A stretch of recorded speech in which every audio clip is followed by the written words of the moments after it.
செல்வந்தர்களாய் வாழ்ந்தவர்கள் எப்படி செல்வந்தர்களாக வாழ்ந்தார்கள்?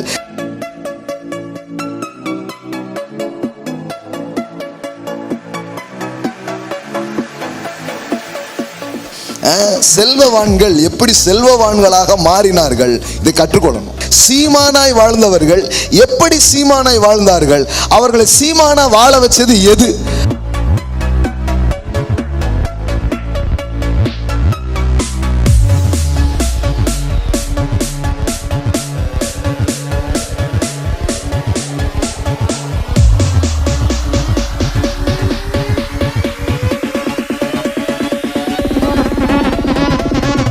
அவர்களுடைய செல்வ செழிப்பின் ரகசியங்கள் என்ன?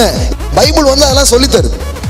மேன்மையை வைப்பாருங்கிறது மட்டும் இல்லை, எப்படி மேன்மையை வைக்கிறாரு, எதை அவர்கள் புரிந்து வைத்திருந்தார்கள், எப்படிப்பட்ட புரிதல் அவர்களுக்குள்ள இருந்தது, செல்வவான்களின் ரகசியங்கள் என்ன, இன்னைக்கு காலையில் கற்றுக்கொள்ள போறீங்க. ஆமென். நீங்களும் எப்படி இருக்க போறீங்க?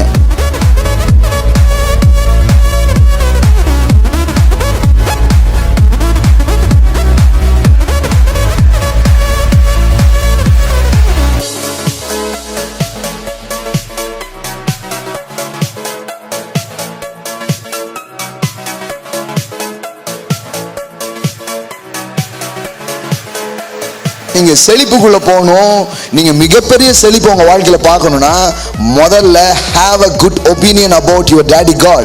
உங்கள் பரம பிதாவை குறித்த ஒரு நல்ல பிக்சரை வைங்க. அவர் யாரு? வானத்தையும் பூமியையும் உடையவராகிய உன்னதமான தேவன். அப்ப செழிப்புக்கான முதல் விஷயம், முதல்ல உங்க தேவன் யாருன்னு புரிஞ்சுக்கோங்க. ப்ராஸ்பெரிட்டிங்கிறது திங்கிங்ல தான் ஆரம்பிக்கும்.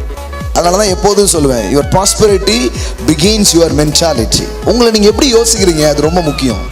நீங்க நல்ல ஜெபம் பண்ணலாம், நல்ல பைபிள் வாசிக்கலாம், ஆனா உங்களை குறித்து நீங்கள் என்ன எண்ணுகிறீர்கள் என்பது ரொம்ப முக்கியமா இருக்குது. பாருங்க, செல்வத்தை நோக்கி செழிப்பின் காரியங்களிலே பயணம் பண்ணினவர்கள் முதல்ல தேவனை கரெக்டா பார்த்தாங்க. தேவன் யாரு? God.